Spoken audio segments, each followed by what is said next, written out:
अस्सलाम वालेकुम, आप देख रहे हैं यूट्यूब चैनल कॉम्पिटिटिव एग्ज़ाम। तो आज की इस वीडियो में हम पीपीएससी असिस्टेंट लाइफ स्टॉक का पेपर डिस्कस करेंगे जो लास्ट ईयर हुआ था। तो लेपो इज़ ए सिटी ऑफ, तो लेपो किस कंट्री का सिटी है? तो ये सीरिया का सिटी है। सीरिया के कैपिटल का नाम है दमिश्क। तो सीरियन सिविल वार कब स्टार्ट हुई थी? तो सीरियन सिविल वार 12 जून 2012 को स्टार्ट हुई थी। तो इस पेपर के अंदर तकरीबन हम 100 MCQ डिस्कस करेंगे और 100 MCQs के साथ जितने भी रेलिवेंट MCQs हैं वो भी डिस्कस करेंगे जो लगभग 200 के करीब बनते हैं। तो capital of Albania, Albania Europe का एक शहर है और अल्बानिया के कैपिटल का नाम है टायराना, जो ग्रीस और मैसेडोनिया के बिल्कुल साथ है। Stick use in golf is called, जो गोल्फ के अंदर जो स्टिक यूज़ की जाती है जिससे हिट किया जाता है उसको क्या कहते हैं? तो उसको क्लब कहते हैं। तो गोल्फ स्कॉटलैंड से ओरिजिनेट हुई थी और स्कॉटलैंड की ये नेशनल गेम भी है। कैपिटल ऑफ सोमालिया, सोमालिया के कैपिटल का क्या नाम है? तो मोगादिशु सोमालिया का कैपिटल है और सोमालिया की जो करेंसी है उसका नाम है Somali shilling. Currency of Bangladesh, Bangladesh की करेंसी का क्या नाम है? तो बांग्लादेश की करेंसी का नाम है बांग्लादेशी टका। Archery is national game of, तो भूटान की जो नेशनल गेम है उसे आर्चरी कहते हैं और भूटान का जो कैपिटल है उसका नाम है टिम्फू।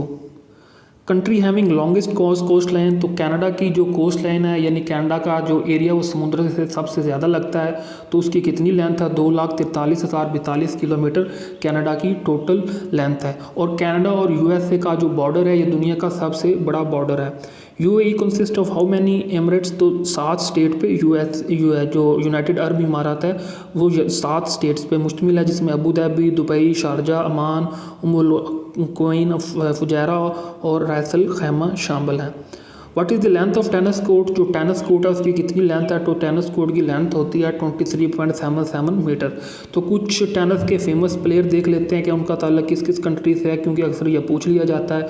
रॉजर फेडरर इनका ताल्लुक स्विट्ज़रलैंड से है, राफेल नडाल का स्पेन से, नोवाक जोकोविच का सर्बिया से, एंडर ग्रेसी जो है इसका ताल्लुक यूएसए से है और एंडी मरी इसका ताल्लुक यूके से है। रॉजर फेडरर ने सबसे ज़्यादा 20 ग्रैंड स्लैम जीते हैं। तो एक ग्रैंड स्लैम का क्या मतलब है कि अगर आप 4 टूर्नामेंट जीते हैं तो उसको एक ग्रैंड स्लैम कहते हैं, जिसमें Australian open, French open, US open और विंबलडन शामिल हैं। तो ओल्डेस्ट टेनिस टूर्नामेंट कौन सा है? तो ओल्डेस्ट टेनिस टूर्नामेंट है विंबलडन, जो 1877 से ऑनवर्ड खेला जाता है और ये ग्रास कोर्ट पे खेला जाता है। Handball game originated in which country, तो डेनमार्क से हैंडबॉल गेम शुरू हुई थी। इसके अंदर कितने प्लेयर होते हैं? तो इसमें 7 प्लेयर्स होते हैं। ये सारे MCQs भी प्रीवियस पेपर्स में पूछे गए हैं। Most famous finest harbour of the world, तो सिडनी का जो हार्बर है वो दुनिया भर में बहुत ज़्यादा मशहूर है।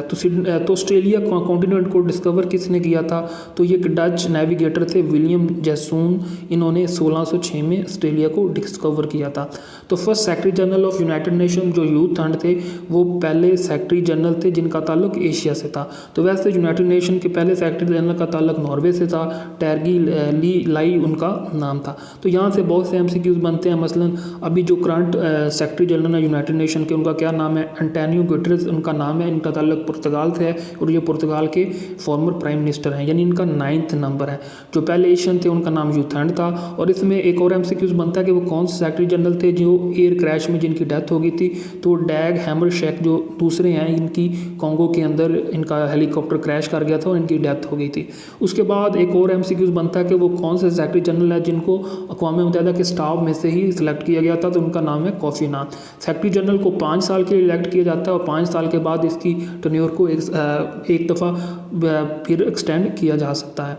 Pride and prejudice a novel written by, तो ये जेनी एस्टन है, इन्होंने ये नावल लिखा था। और एक और नावल इनके हवाले से पूछा जाता है और उसका नाम है सेंस एंड सेंसिबिलिटी। ये दोनों नावल इन्होंने लिखे थे।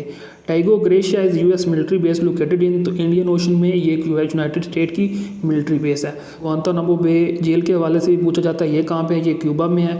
और बगराम जो है ये कहाँ पे है? जो बगराम जो है ये अफ़गानिस्तान के अंदर शामिल है।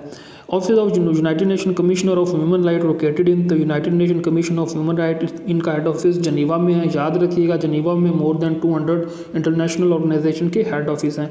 ये कब बना था? तो 20 दिसंबर 1993 को बना था। अब कुछ और इंटरनेशनल ह्यूमन राइट ऑर्गेनाइजेशन देख लेते हैं, क्योंकि उनका वो कब बनी थी उनका ईयर पूछ लिया जाता है और उनका हेड ऑफिस कहाँ है वो भी पूछ लिया जाता है। एमनेस्टी इंटरनेशनल 1961 में बनी थी, इसका हेड ऑफिस लंदन में है। ट्रांसपेरेंसी इंटरनेशनल 1993 में बनी, इसका हेड ऑफिस बर्लिन में है। ह्यूमन राइट वॉच जो है ये 1978 में बनी थी, इसका हेड ऑफिस न्यूयॉर्क में है। और United nation human right council जो है इसका हेड ऑफिस जनीवा में है, ये 2006 में बनी थी। तो अक्सर इनमें से रैंडमली कोई भी ऑर्गेनाइजेशन पूछ ली जाती है ईयर, और उसका हेड ऑफिस भी पूछ लिया जाता है। Why California is called Silicon Valley, क्योंकि कंप्यूटर सॉफ्टवेयर इंडस्ट्री वहाँ पे बहुत ज़्यादा है और दुनिया की सबसे बड़ी ये सिलिकॉन वैली है, तो ये कैलिफोर्निया यूनाइटेड स्टेट के अंदर है। Habib Bourguiba declared independence of Tunisia from France तो 1956 में इन्होंने फ्रांस से जो है अपनी इंडिपेंडेंस ली थी। तो ट्यूनीशिया के कैपिटल का क्या नाम है, तो ट्यूनिस ट्यूनीशिया का कैपिटल है। First secretary general of OIC was Tunku Abdul Rahman from, तो OIC के जो पहले सेक्रेटरी जनरल है उनका ताल्लुक मलेशिया से था। OIC भी मैंने एक फुल वीडियो बना चुका हूँ, तो अगर आपने नहीं देखी तो नीचे डिस्क्रिप्शन में जाकर ज़रूर देखिएगा, जिसमें OIC क्यों बनी, कब बनी और इसके जितने भी समिट्स हैं वो डिस्कस किए हैं। OIC के टोटल मेंबर कितने हैं, OIC के टोटल मेंबर हैं 57। OIC के कब बनी थी, 25 सितंबर 1969 में बनी थी। और जो करंट सेक्रेटरी जनरल है OIC के, इनका ताल्लुक है सऊदी अरेबिया से और इनका नाम है यूसुफ बिन अहमद अल होतामी। तो OIC के 57 में से 56 मेंबर यूनाइटेड नेशन के भी मेंबर हैं। फ़लस्तीन जो है जो UNO का मेंबर नहीं है, क्योंकि उसके पास ऑब्जर्वर स्टेटस है। House of Lord is the upper house of which country, तो ब्रिटेन का जो अपर हाउस है उसे हाउस ऑफ लॉर्ड कहते हैं, लोअर हाउस को हाउस ऑफ कॉमन कहते हैं।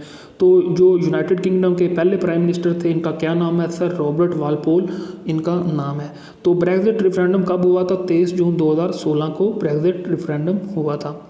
बिल गेट वाइफ नेम, तो मेलिंडा जो है इनको बिल गेट की ये वाइफ हैं। तो जो पोलियो के हवाले से इनकी एक जितनी भी कंट्रीब्यूशंस होती हैं वो सारी ये मेलिंडा फाउंडेशन देती है। तो माइक्रोसॉफ्ट कब बनी थी, तो माइक्रोसॉफ्ट 1975 में बनी थी, क्योंकि बिल गेट्स इसके फाउंडर हैं। गूगल 1998 में बनी थी, याहू 1994 में बनी थी, फेसबुक 2004 में और ट्विटर 2006 में बनी थी। रैंडमली इन ऑर्गेनाइजेशन का ईयर पूछ लिया जाता है कि किस ईयर में बनी थी।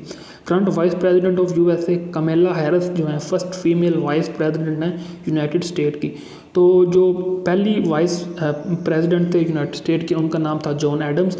ये दूसरे प्रेसिडेंट भी थे। अमेरिका के पहले प्रेसिडेंट का नाम है जॉर्ज वाशिंगटन, दूसरे का नाम है जॉन एडम्स, तीसरे थे थॉमस जेफरसन और चौथे थे जॉन मैडिसन। और अमेरिका के जो 16 प्रेसिडेंट थे उनका नाम था इब्राहिम लिंकन, और इब्राहिम लिंकन के ही दौर में अमेरिका में से स्लेवरी अबॉलिश हुई थी।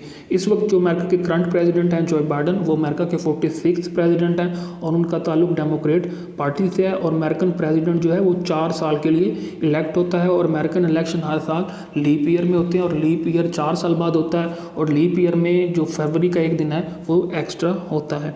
Yasir Arfat was president of, तो फ़लस्तीन के ये प्रेसिडेंट थे यासिर अरफात। तो इनको नोबल पीस प्राइज़ भी मिला था, नोबल पीस प्राइज़ 1994 में मिला था। इनकी डेथ हुई थी 11 नवंबर 2004 को। तो बाद में इनको फ्रांस ले जाया गया, पेरिस में इनका ट्रीटमेंट हुआ, लेकिन वहाँ पे इनकी डेथ हुई। तो बाद में कुछ इन्वेस्टिगेशन हुई कि इनको कुछ जहर दिया गया, लेकिन उस पर फर्दर इन्वेस्टिगेशन नहीं हो सकी। तो फ़तेह एक फ़लस्तीन की ऑर्गेनाइजेशन है, इसके फाउंडर भी हैं यासिर अरफात, जो 1959 में बनी थी। हमास कब बनी थी, हमास 1987 में बनी थी और इसके फाउंडर हैं इस्माइल हानिया, जो गज़ा स्प्लिट है, जो गज़ा शहर है वहाँ पे इनकी हुकूमत है। PLO कब बनी थी, PLO 1964 में बनी थी। अहमद शुक्री जो हैं वो इसके फाउंडर हैं। 2019 विल्टन वुमेन विनर, जो 2019 विल्टन वुमेन विनर है उनका नाम है सीमन हेल्प, इनका ताल्लुक रोमानिया से था। और मैन जो थे वो नवाक डोजोकोविक थे, जिनका ताल्लुक सर्बिया से था। 2020 वो विल्टन नहीं हुआ था कोविड-19 की वजह से। तो 4 टूर्नामेंट आप जीतते हैं तो उसको कहा जाता है कि आपने एक ग्रैंड स्लैम जीत लिया। और 4 टूर्नामेंट में सबसे कौन कौन से हैं, वो विल्टन है जो सबसे पुराना है 1877, जो ग्रास पे खेला जाता है। US ओपन 1881 से ऑनवर्ड खेला जाता है और ये हार्ड कोर्ट पे खेला जाता है। फ्रेंच ओपन 1891 से शुरू हुआ, ये क्ले कोर्ट पे खेला जाता है। और ऑस्ट्रेलियन ओपन 1905 से ऑनवर्ड शुरू हुआ, तो ये हार्ड कोर्ट में खेला जाता है। यानी 4 टूर्नामेंट आप जीतेंगे तो आपने एक ग्रैंड स्लैम जीत लिया है। Mohamed ElBaradei of Egypt Nobel peace prize, तो ये IAEA के सरबराह थे और 2005 में IAEA को और इनको नोबल पीस प्राइज़ ज्वाइंटली दिया गया था। तो IAEA का मतलब क्या है, इंटरनेशनल एटॉमिक एनर्जी एजेंसी, जो 29 जुलाई 1957 को बनी थी। और इसका जो हेडक्वार्टर है वो वियना ऑस्ट्रेलिया में है। इसको बनाने का मकसद ये था जो एटॉमिक एनर्जी है, जो एटॉमिक वेपन्स है, उनके फैलाव को रोका जाए। Pakistan sipahi spend 40 years in Indian jail and passed away on 28 August 2018। तो मकबूल हुसैन 1965 की वार में कैप्चर हुए थे, तो इनकी डेथ हुई थी 28 अगस्त 2018 को। कुतुब मीनार लोकेटेड इन, तो दिल्ली के अंदर ये कुतुब मीनार है। कुतुब मीनार कुतुबुद्दीन ऐबक ने बनाया था। कुतुबुद्दीन ऐबक स्लेव डायनेस्टी यानी दिल्ली डायनेस्टी के पहले हुक्मरान थे, जिसने 1206 से 1290 तक रूल किया था। तो कुतुबुद्दीन ऐबक ने 1199 में इसकी कंस्ट्रक्शन शुरू की थी, और उसके बाद जो शमसुद्दीन अल्तमश थे इनके सन-इन-लॉ, उन्होंने इसकी कंस्ट्रक्शन को कंप्लीट किया था। तो ये क्यों बनाया गया था? ताकि इस मीनार पे अजान दी जा सके और लोगों को प्रेयर के लिए बुलाया जा सके, इस मकसद के लिए ये मीनार बनाया गया था। Qutub Minar located in which city, तो दिल्ली के अंदर ये कुतुब मीनार है, आप इसकी पिक्चर भी देख सकते हैं। दीन-ए-इलाही इंट्रोड्यूस्ड इन सब continent by which Mughal king, तो बादशाह जो अकबर था उन्होंने तमाम मज़हब को मिला के एक नया दीन इंट्रोड्यूस कराया था, उसका नाम दिया गया था दीन-ए-इलाही, अल्लाह का दीन। और इसमें कब इंट्रोड्यूस किया गया था इसका ईयर भी पूछ लेते हैं, तो 1582 में इंट्रोड्यूस किया गया था। अकबर बादशाह की पैदाइश हुई थी उमरकोट सिंध में, और इनकी डेथ कब हुई थी? तो 27 अक्टूबर 1605 में इनकी डेथ हुई थी, और इनका जो मकबरा है वो फतेहपुर सीकरी इंडिया में है। Last governor general of India during east India company was, तो लॉर्ड विस्कट कैनिंग जो थे लास्ट गवर्नर जनरल थे और पहले वाइसराय थे। तो गवर्नर जनरल ऑफ इंडिया और वाइसराय में क्या फ़र्क है, इस पर मैं वीडियो बना चुका हूँ, नीचे डिस्क्रिप्शन में जाके ज़रूर देखिएगा। वो क्वाइंट कैद आज़म टू ज्वाइन ऑल इंडिया मुस्लिम लीग, किसने कन्वेंस किया था कैद आज़म को कि वो मुस्लिम लीग ज्वाइन करें? तो मौलाना मोहम्मद अली जोहर ने कन्वेंस किया था कैद आज़म को कि वो मुस्लिम लीग ज्वाइन करें, क्योंकि 1906 में कैद आज़म ने कांग्रेस ज्वाइन की थी, और 1913 में कैद आज़म ने मुस्लिम लीग ज्वाइन की थी, और 1920 में कांग्रेस से अलहदा हुए थे। तो मौलाना मोहम्मद अली जोहर जो हैं, इनका मज़ार जेरूशलम में है, और इनकी डेथ हुई थी 4 जनवरी 1931 को, जब दूसरी राउंड टेबल कॉन्फ्रेंस चल रही थी। लखनऊ पैक्ट, तो लखनऊ पैक्ट कब साइन हुआ था? तो दिसंबर 1916 में लखनऊ पैक्ट साइन हुआ था। और लखनऊ पैक्ट के लिए जो कैद आज़म ने इन्होंने कोशिश की थी कि कांग्रेस मुस्लिम लीग मिल जाए और इकट्ठे होकर जद्दोजहद करें। तो लखनऊ पैक्ट के अंदर जो सेपरेट इलेक्टोरेट जो थे, इसका मुतालबा अलहदा जुदागाना इंतखाबात का मुतालबा कांग्रेस ने माना था। पहली और आखिरी दफ़ा जो मुसलमानों की एक बहुत बड़ी जीत थी। तो इस पैक्ट में के जो कांग्रेस के लीडर थे उनका नाम था एमका चरण मोजमदार, जो कांग्रेस के प्रेसिडेंट थे, और मुस्लिम लीग के प्रेसिडेंट थे कैद आज़म मोहम्मद अली जिन्ना। तो इसी वक्त ही जो सरोज नायडू जो थी, उन्होंने कैद आज़म को हिंदू मुस्लिम मेजोरिटी का, यानी कैद आज़म ने हिंदू मुस्लिम को इकट्ठा किया, ये लक़ब दिया था। लास्ट निज़ाम ऑफ हैदराबाद, तो मीर कासिम अली खान लास्ट निज़ाम थे हैदराबाद के। तो हैदराबाद का जो हुक्मरान था मुसलमान था, उसने पाकिस्तान से शमूलियत का ऐलान किया, लेकिन इंडियन जो ट्रूप्स थे उन्होंने सितंबर 1948 को ऑपरेशन के ज़रिए हैदराबाद को अब इंडिया में शामिल किया था। तो उस ऑपरेशन को क्या कहते हैं? तो उस ऑपरेशन को कहते हैं operation polo. Largest state before partition in 1947 was, तो आज़ाद जम्मू कश्मीर जो थी ये लार्जेस्ट स्टेट थी बिफोर पार्टीशन, क्योंकि सब कॉन्टिनेंट के अंदर 562 प्रिंसली स्टेट थी। जब पाकिस्तान और इंडिया का बंटवारा हुआ तो इन स्टेट को इख्तियार दिया गया, चाहे तो इंडिया के साथ शामिल हुए, चाहे पाकिस्तान के साथ शामिल हुए, चाहे आप अलहदा रहें। तो जो कश्मीर का कितने % हिस्सा पाकिस्तान में और कितने % इंडिया में? तो जो कश्मीर का हिस्सा पाकिस्तान में वो 25% है, जो इंडिया के पास है 75% है। तो कश्मीर का जो टोटल एरिया पाकिस्तान के पास है वो 13,297 स्क्वायर किलोमीटर है। वर्ल्ड वार 2 स्टार्टेड इन, तो वर्ल्ड वार 2 कब स्टार्ट हुई? तो 1 सितंबर 1939 से लेके 2 सितंबर 1945 तक वर्ल्ड वार 2 रही थी। तो ये अलाइज और एक्सिस थे। अलाइज में कौन कौन से थे? Soviet union, USA, United kingdom, France, जबकि एक्सिस पावर्स में जापान, इटली और जर्मनी था। इनमें ये जंग शामिल हुई थी। जब पर्ल हार्बर पे अटैक हुआ था, उस अटैक के बाद USA इस जंग में शामिल हुआ था, क्योंकि USA पहले शामिल नहीं हुआ था। उसके बाद जब USA ने हिरोशिमा नागासाकी पे बम गिराए तो उसके बाद ये जंग ख़त्म हो गई थी। First gas field discovered in Pakistan, जो सुई है बलूचिस्तान में, ये पहली गैस फील्ड है। 1952 में डिस्कवर हुई और 1955 में से इसे कमर्शियल बुनियादों पे गैस निकलना शुरू की गई थी। तो पाकिस्तान के अंदर टोटल 6 गैस फील्ड हैं, जिनके नाम आप देख सकते हैं। जो सबसे बड़ी है वो सुई है, जो दूसरी है वो कादरपुर है, जो सिंध में शामिल है। What was the name of Pakistan in the constitution of 1956? तो 1956 में इस्लामिक रिपब्लिक ऑफ पाकिस्तान का नाम दिया गया था और 1973 के कॉन्स्टिट्यूशन में इस्लाम को स्टेट रिलीजन डिक्लेयर किया गया था। तो 1956 कॉन्स्टिट्यूशन कब इन्फोर्स हुआ था? 23 मार्च 1956 को ये कॉन्स्टिट्यूशन इन्फोर्स हुआ था और इसके अंदर टोटल 234 आर्टिकल थे। Which city received Hilal Istiklal during war of 1965? तो सियालकोट को ये अवार्ड 1965 में दिया गया था। तो यहाँ पे दो क्वेश्चन बनते हैं कि हाईएस्ट सिविल अवार्ड कौन सा है और हाईएस्ट मिलिट्री अवार्ड कौन सा है। हाईएस्ट सिविल अवार्ड है निशान पाकिस्तान, दूसरा है हिलाल पाकिस्तान और तीसरा है सितारे पाकिस्तान। जबकि हाईएस्ट जो मिलिट्री अवार्ड है इसको निशान हैदर कहते हैं, उसके बाद हिलाल जुर्रत और तीसरा है सितारे जुर्रत।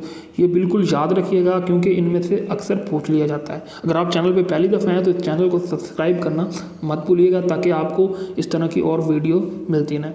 फातिमा जिन्ना कंटेस्टेड इन प्रेसिडेंशियल इलेक्शन? तो 2 जनवरी 1965 को फातिमा जिन्ना ने अयूब खान के खिलाफ इलेक्शन लड़ा था। फातिमा जिन्ना का निशान था लालटेन और अयूब खान का निशान था गुलाब का फूल। तो फातिमा जिन्ना की डेथ कब हुई थी? तो 9 जुलाई 1967 को फातिमा जिन्ना की डेथ हुई थी। फातिमा जिन्ना बाय प्रोफेशन डेंटिस्ट थी। तो अयूब खान की डेथ कब हुई थी? तो 19 अप्रैल 1974 को अयूब खान की डेथ हुई थी। तो 7 अक्टूबर 1958 को सिकंदर मिर्ज़ा ने मार्शल लॉ डिक्लेयर किया था और उस वक्त जो पाकिस्तान के प्राइम मिनिस्टर थे फ़िरोज़ खान ने उसकी हुकूमत को ख़त्म कर दिया था। लेकिन कुछ ही दिनों बाद 27 अक्टूबर को अयूब खान ने सिकंदर मिर्ज़ा को डिसमिस करके किरदार खुद संभाल लिया था और अयूब खान पाकिस्तान के सबसे ज़्यादा कम अरसे तक प्राइम मिनिस्टर रहे थे। ये सवाल पूछ लिया जाता है कि शॉर्टेस्ट टर्म प्राइम मिनिस्टर की किसकी थी? तो वो अयूब खान की थी जिन्होंने 27 अक्टूबर 1958 से लेके 7 अक्टूबर से 27 अक्टूबर 1958 तक ये पाकिस्तान के प्राइम मिनिस्टर रहे थे। तो अयूब खान ने कब इक़्तिदार छोड़ा था? तो 25 मार्च 1969 को अयूब खान ने इक़्तिदार छोड़ा था। उसके बाद जनरल इजाज़ा खान आ गए थे। तो पाकिस्तान के जो पहले प्रेसिडेंट थे उनका नाम सिकंदर मिर्ज़ा है, जो दूसरे प्रेसिडेंट है उनका नाम अयूब खान है। पाकिस्तान पीपल पार्टी कब बनी थी? तो 1967 में बनी थी पाकिस्तान पीपल पार्टी। पाकिस्तान मुस्लिम लीग नून 1993 में, PTI 1996 में और जमात इस्लामी 1941 में बनी थी जिनके फाउंडर मौलाना मदूदी हैं। यौम तकबीर सेलिब्रेटेड ऑन 28 मई 1998 चागी बलूचिस्तान में जब एटॉमिक ब्लास्ट हुए थे तो उस दिन की मुनासबत से यौम तकबीर मनाया जाता है। तो इंडिया के ब्लास्ट कब हुए थे? तो मई 1974 को ऑपरेशन स्माइलिंग बुद्धा के नाम से जब इंडिया ने ये ब्लास्ट किए थे और उसको ऑपरेशन स्माइलिंग बुद्धा का नाम दिया गया था। तो ये डेट पूछ ली जाती है। First women bank setup in 1989 in which city? तो कराची में पहला बैंक वुमेन बैंक बना था। इसका ईयर भी पूछ लेते हैं, सिटी भी पूछ लेते हैं। Second largest province of Pakistan by area? तो पंजाब सेकंड लार्जेस्ट प्रोविंस है और पंजाब का रकबा है 205 344 स्क्वायर किलोमीटर। इस तरह बलूचिस्तान का 3,47,190 स्क्वायर किलोमीटर, सिंध का 1,40,914, खैबर पख्तूनख्वा 1,01,741 और इस्लामाबाद का 220 स्क्वायर किलोमीटर है। तो ये आप नोट कर लें क्योंकि ये अक्सर पूछ लिए जाते हैं कि इनका रकबा कितना स्क्वायर किलोमीटर है, जो कि पाकिस्तान का टोटल रकबा 7,96,096 स्क्वायर किलोमीटर है। Most urbanise province of Pakistan? तो सिंध जो है मोस्ट अर्बनाइज है क्योंकि सिंध के अंदर शहरी आबादी बहुत ज़्यादा है।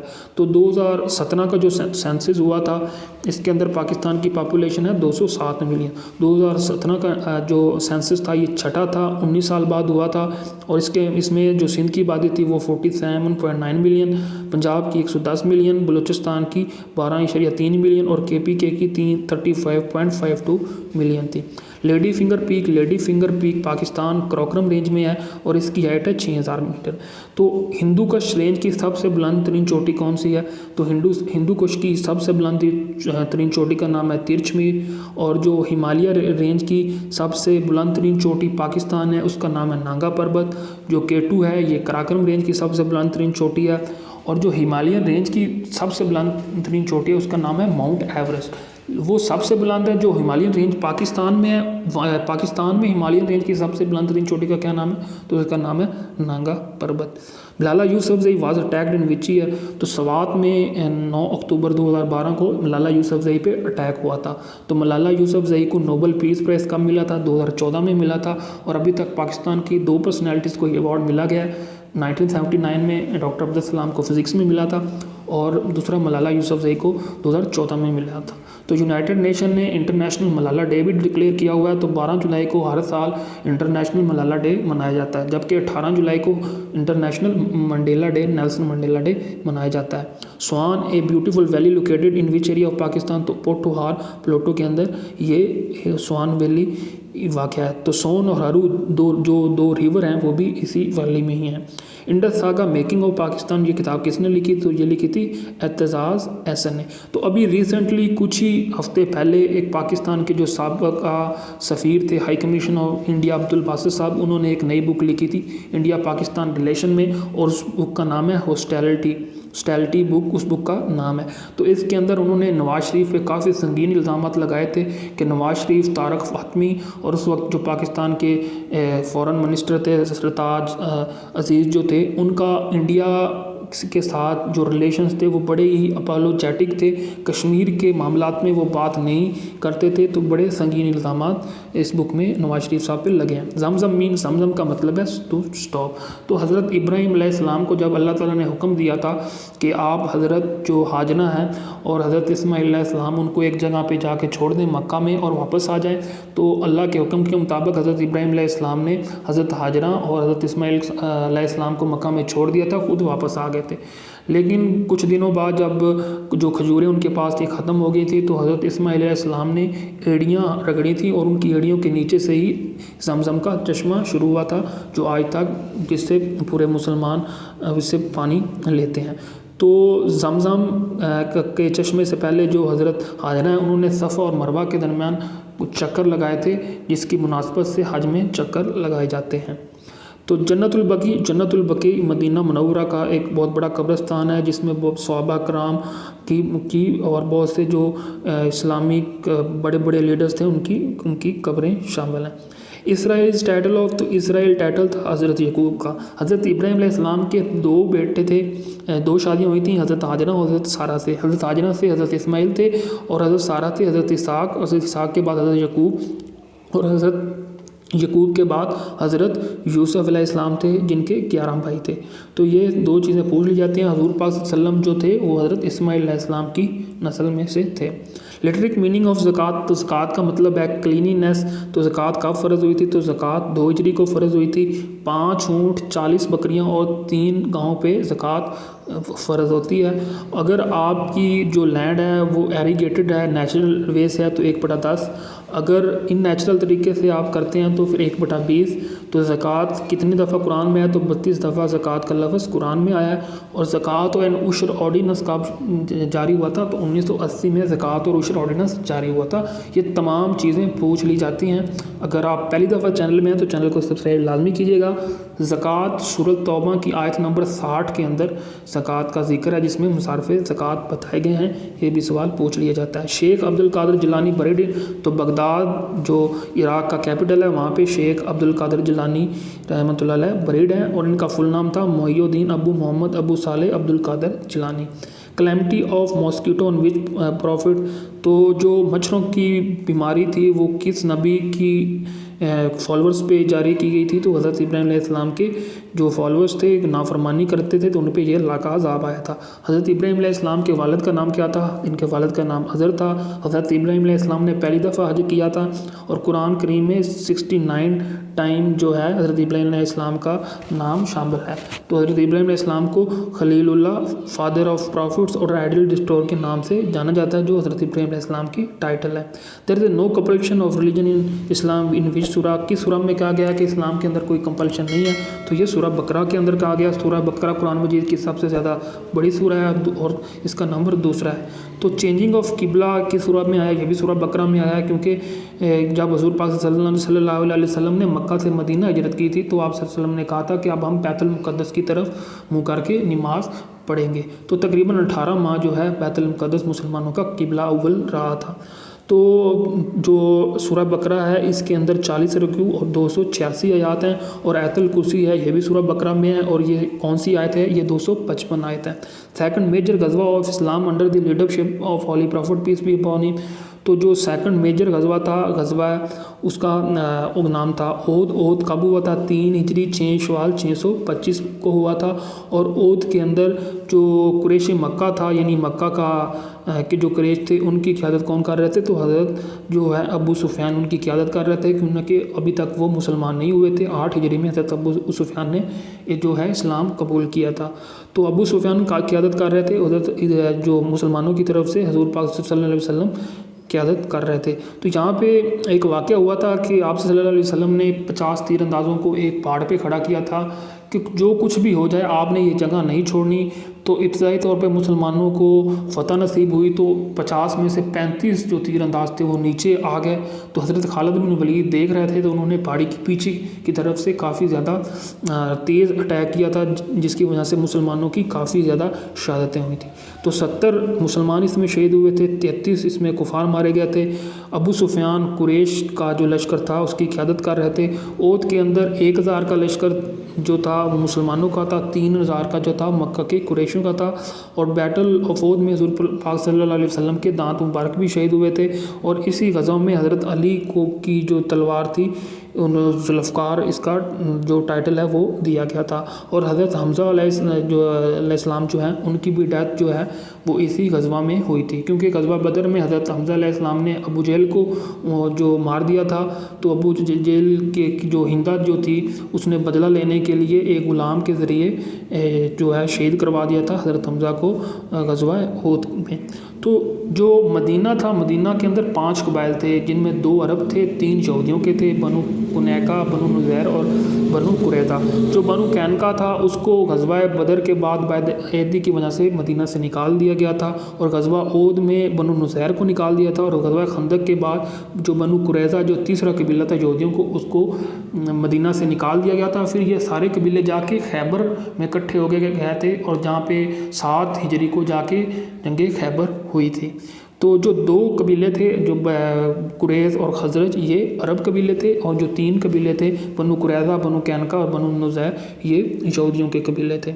Largest bird in the world, तो दुनिया का सबसे बड़ा जो बर्ड है उसका नाम है स्टोरिज, जिसको हम शुतुरमुर्ग कहते हैं। और जो स्मॉलेस्ट बर्ड है उसका नाम है बी हमिंग बर्ड, जैसा कि आप पिक्चर में देख रहे हैं। ग्लैवनाइजेशन इज़ डन विद, अगर लोहे पे जंग लग जाए तो उस पर अगर आप जिंक का स्प्रे करेंगे तो जंग दूर हो जाएगा, यही पूछ रहा है। बर्ड्स फ्लाई ड्यू टू, तो अल्ट्रासोनिक वेव की वजह से जो चाम चिटियाँ हैं ये उड़ती हैं। रेड ब्लड कॉर्पसूल्स फॉर्म्ड इन, तो रेड ब्लड कहाँ पे बनते हैं? बोन नैरो में बनते हैं। रेड ब्लड का दूसरा नाम है एरेथ्रोसाइट्स। तो इनका काम क्या होता है? ये इंसान की बॉडी में जो ऑक्सीजन है वो हीमोग्लोबिन के ज़रिए कैरी करते हैं। तो इनकी मियाद कितनी होती है? 120 दिन होती है। और ये मरते जाके कहाँ पे हैं? स्प्लीन में है, जिसको हम तिल्ली कहते हैं। तो आयरन डेफिशिएंसी की वजह से अनीमिया होता है, और अनीमिया में ही हमारे जो रेड ब्लड सेल्स हैं ये फ्लक्चुएट करते हैं, जिसकी वजह से कैंसर होता है। तो इंसान की बॉडी में 20 से 30 ट्रिलियन रेड ब्लड सेल्स होते हैं। तो जो लीवर है वो विटामिन B12 इस्तेमाल करता है रेड ब्लड सेल्स को बनाने में। नर्वस सिस्टम के अंदर ब्रेन और स्पाइनल कॉर्ड 2 चीज़ों पे मुश्तमिल होता है। Heavy water is used in nuclear reactor, तो न्यूक्लियर रिएक्टर में as a moderator deuterium oxide को यूज़ किया जाता है। Which instrument is use to listening the sound of heart and lungs, तो स्टेटोस्कोप, ये इंस्ट्रूमेंट जो साउंड ऑफ हार्ट है यानी दिल और लंग्स के साउंड के लिए इस्तेमाल किया जाता है। Every action there is an equal and opposite reaction is a law of Newton, तो ये न्यूटन का तीसरा लॉ है, यानी हर अमल के रद्द अमल में भी एक एक्शन होता है। Joining of 2 column in MS word is called, तो मर्ज, यानी आप 2 कॉलम को इकट्ठा कर देंगे उसको मर्ज कहते हैं। तो कमांड यूज फॉर रीडोइंग इस MS वर्ड, लास्ट काम आपने किया है और आप आगे आपने दोबारा करना है तो Ctrl+Y प्रेस करेंगे। Ctrl+ is equal two is shortcut की ऑफ, तो सबस्क्रिप्ट के लिए ये शॉर्टकट की है, यानी N के ऊपर अगर आपने पावर 2 लिखनी है तो Ctrl+ इक्वल का साइन दबाएंगे। और अगर N की जो पावर मतलब नीचे N की पावर नीचे आपने 2 लिखनी है तो उसको सबस्क्रिप्ट कहते हैं। सुपरस्क्रिप्ट मतलब है कि 2 की पावर 5, ये सुपरस्क्रिप्ट है और इसकी शॉर्टकट किया Ctrl+Shift+X। ए डिवाइस के not work properly if not install, तो अगर ड्राइवर ना इंस्टॉल हो तो डिवाइस प्रॉपर काम नहीं करती। An email consist of 2 parts, user name और ID। तो ईमेल के दो पार्ट होते हैं, एक यूज़र नेम और एक आईडी। जैसे aliasgar@gmail.com, जो gmail.com है इसको डोमेन, और जो पहला है उसको यूज़र नेम कहते हैं। कंट्रोल प्लस पेज आप इस शॉर्टकट की ऑफ, तो अगर आपके ने 4-5 पेज एक्सेल के खोले हुए हैं, अगर आप ये की प्रेस करेंगे तो ये प्रीवियस पेज की पहली लाइन पे ये चला जाएगा। वापसी है उसका उल्टा है वापसी रिवर्सेबल। डेस्परेज का मतलब क्या है? डेस्परेज का मतलब है बदनाम करना, तो इसका उल्ट होगा अपलोड यानी सराहना। डेनिटी का मतलब होता है दिलकश, तो इसका सिनोनिम हो जाएगा डेलिकेट। एडहेर प्रोपोजिशन, तो एडहेर के साथ टू प्रोपोजिशन का इस्तेमाल किया जाता है। ये फिक्स प्रोपोजिशन है और इसका मतलब है साबित कदम रहना। It's 10 o'clock bye my watch, तो टाइम के साथ बाय प्रोपोजिशन यूज़ की जाती है, तो यहाँ पे बाय प्रोपोजिशन आएगी। You can pull a horse to water but you can not make him, तो इसका आंसर है ड्रिंक। तो अब कुछ मैथ के क्वेश्चन है। 0.014 को अगर आप 0.014 से मल्टीप्लाई करेंगे तो इसका आंसर क्या आएगा? 0.00196। तो 75% ऑफ, तो कुछ अमाउंट्स दी गई थी, उनमें पूछा गया था कि उसका 75% किस अमाउंट का बनता है, तो ये 24 थी। तो अब कुछ मैथ के सवाल हैं। A and B together in 15 days and B alone in 20 days A complete in. A और बी एक काम इकट्ठे 15 दिनों में करते हैं, बी वही काम 20 दिनों में करता है, तो वो कितने दिनों में करेगा? तो यहाँ आप एलसीएम ले लें 15 और 20 का, तो इसको आप सॉल्व करेंगे तो 60 डेज आ जाएगा। 7 kilometre in 3 hours and 3 minutes, what is the average speed per hour? तो एवरेज स्पीड का क्या फार्मूला है? डिस्टेंस और टाइम जो है ये स्पीड का फार्मूला है। तो ये आप देख सकते हैं कि इसमें अगर आप टोटल डिस्टेंस को हावर्स पे डिवाइड करेंगे तो आपका आंसर आ जाएगा। Monthly income of P Q 50-50 and Q R 6250, R P 500, what is income of P? तो पहले आप दोनों को मल्टीप्लाई कर लें। मल्टीप्लाई करने के बाद जो भी इक्वेशन आ जाएंगी उसको आप 5वीं इक्वेशन से लेस करेंगे तो 4000 आ जाएगा। तो आप इसको रोक के देख सकते हैं। तस्वे बहाना मीन्स, तो तस्वे बहाना का मतलब होता है झूठ मूठ के आंसू।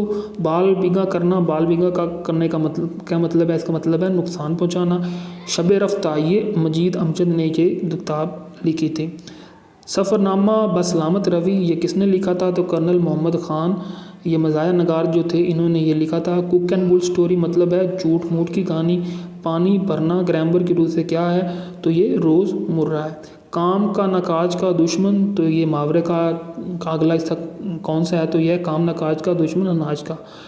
बेगमात के आंसू ख्वाजा हसन निज़ामी ने लिखे थे। याद गालिब अल्ताफ़ हुसैन हाली रहमतुल्लाह अलैह ने जो है ये किताब लिखी थी। उर्दू नज़र की पहली किताब का क्या नाम है? तो उर्दू नज़र की पहली किताब जो है वो उसका नाम है सबेरास। तो ये थे आज के MCQs। आपको वीडियो कैसी लगी तो चैनल को सब्सक्राइब, वीडियो को लाइक और शेयर करना मत भूलिएगा।